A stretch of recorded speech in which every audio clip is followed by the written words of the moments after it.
بسم الله الرحمن الرحیم. د 15م فصل Capacitance in Dielectric کویک کویزونه. Capacitance یعنی خازن د خازن ظرفیت او Dielectrics هغه عایق مواد دي چې د خازن د دوو لوحو په منځ کښي ځای پر ځای کیږي ترڅو د خازن ظرفیت لوړ بوځي. دا فصل د 663 صفحې څخه تر 690 صفحې پورې دی. 665 صفحه کښي د Definition of capacitance تر عنوان لاندې اولنی کویز. A capacitor stores charge Q at a potential difference delta V.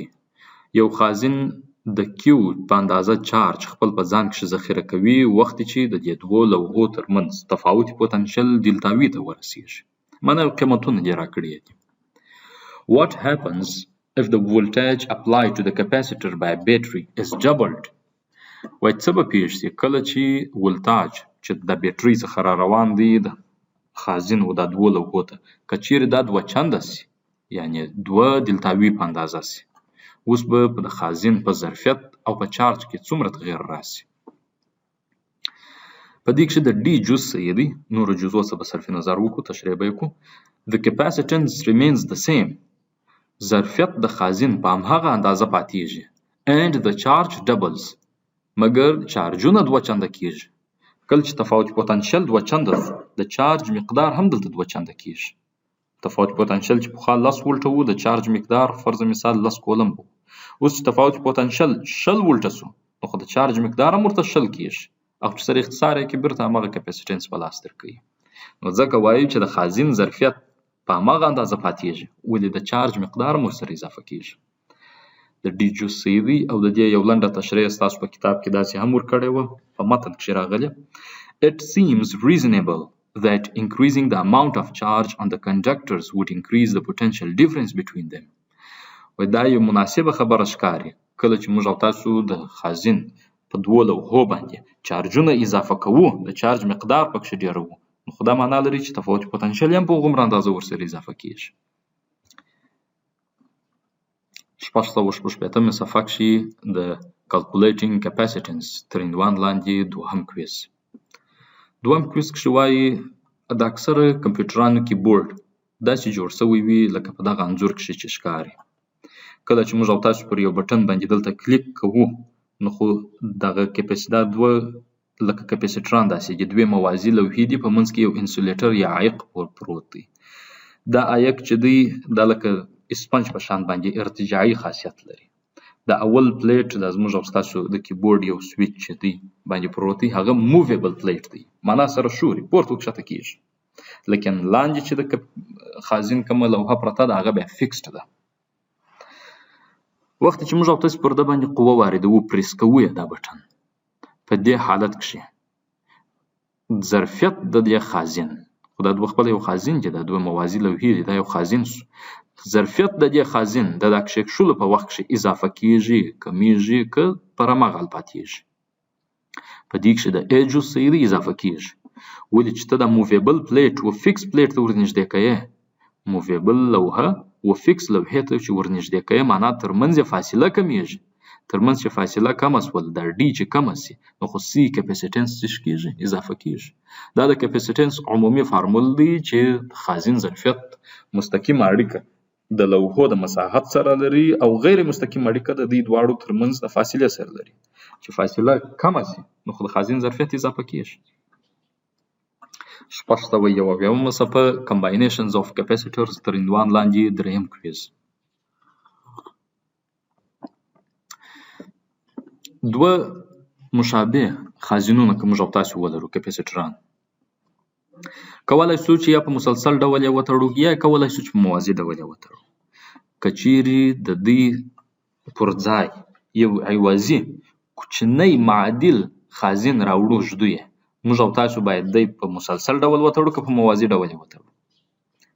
دوه خازنونه دي دا دوه خازنه موږ او تاسو کولی سو اختیار لرو چې یا په سیریز په مسلسل ډول وتړو یا په موازي ډول وتړو د یو بیټرۍ سره. او اوس د دغه دواړو پر ځای باندې زه غواړم یو بل اکویلنټ یا معادل کپاسیټر راوړم. معادل کپاسیټر هم داسې راوړم چې هم تر دې دواړو کم وي کوچنی وي اضافه نه راوړم. نو باید د دې دواړو د مسلسل د دورې څخه کار واخلم که د موازي د دورې څخه کار واخلم. خو معلومه خبره ده چې د مسلسل د دورې څخه باید کار اخلم. که چیرې زه غواړم چې smallest equivalent capacitance لاسته راوړم نو باید په سیریز ډول دې سره وتړم. پارلل موازي ته ویل کېږي، سیریز مسلسل. په موازي کې خو دا ټول کپاسیټران سره جمع کېږي، تا ته معادل خازن په لاس درکوي. معادل خازن خو بیا تر سی یو هم غټ دی، تر سی دوه هم غټ دی، تر سی درې هم غټ دی. دا معنا لري چې دوی ټول سره جمع شوي دي. لیکن په مسلسل کې خو بیا د دوی معکوسونه یو د بل سره جمع کېږي، هغه بیا موږ او تاسو ته کوچنی مقدار په لاس راکوي. 640 صفحه کښې د انرژي stored in a charge capacitor تر عنوان لاندې څلورم کویز. You have 3 capacitors in a battery. که چیرې موږ او تاسو 3 خازنونه ولرو او یو بیټرۍ ولرو. In which of the following combinations of 3 capacitors is the maximum possible energy stored? کولای شو چې یا مسلسل وتړو یا موازي وتړو، یا هم کېدای شي که مسلسل یې که موازي یو یا دوه به یې مسلسل کو، نور به یې ورسره موازي کو فرضاً. وایي کم یو د لاندې تړلو څخه به په زیاته اندازه انرژي په ده کښې سټور کړي. که په مسلسل ډول وتړو د خازنونه زیاته انرژي به پکښې سټور سي، او که په موازي ډول وتړو زیاته انرژي به پکښې سټور سي. معلومه خبره ده چې ته په موازي ډول سره وتړې د دې تفاوتي پوتنشل اعظمي ته رسیږي، او که په مسلسل ډول وتړې نو خو د هر یو کپاسیټر تفاوتي پوتنشل کمیږي د هر خازن. او زموږ او ستاسې منظور دا دی چې تفاوتي پوتنشل د هر خازن ده زیات کو، چې تفاوتي پوتنشل د هر خازن زیات کړي نو خو هغه بیا مستقیمه اړیکه د پوتنشل انرژي سره لري. او زما او ستا هدف هم دا دی چې پوتنشل انرژي لوړه بوسو. نو بناءً ته باید په پارلل یا په موازي ډول وتړې تر څو تفاوتي پوتنشل د هر خازن د اعظمي سي، چې موږ او تاسو ته پوتنشل انرژي هم اعظمي په لاس راکړي. 688 صفحه د capacitors with dielectric تر عنوان لاندې 5م کویز.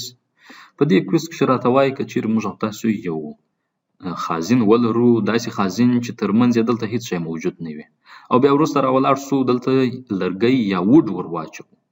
وایي آیا د دې خازن ظرفیت به اضافه سوی وي که به کم سوی وي؟ معلومه خبره ده چې د خازن ظرفیت به دلته اضافه سوی وي، ولې چې موږ او تاسو د ظرفیت لپاره داسې فارمول درلودی چې نوی ظرفیت د خازن په هغه صورت کې چې د الکتریک مواد ور واچوي مساوي کېږي په کې هغه ثابت و ضرب C0. C0 هغه د خازن ظرفیت و چې کله د دوو لوحو ترمنځ یا هوا شتون درلوده یا هم خلا یا فضا و، هېڅ شی نه و. په هغه صورت کې د خازن ظرفیت ته C0 ویل کېږي کې نظر هر جسم ته فرق کوي، د عایق موادو ضریب دی، هغه پکښې ضربېږي، موږ او تاسو ته هغه نوی کپاسیټنس په لاس راکوي، او کې همیشه تر یوه لوړ وي. نو چې تر یوه لوړ سو چې په C0 کې ضرب کړي نو دا معنا لري چې موږ او تاسو ته هغه نوی خازن چې په لاس راکوي نو خو معلومه خبره ده د هغه کپاسیټنس به اضافه زیات وي، نو ځکه د A جزء سي دی. ومن الله توفیق.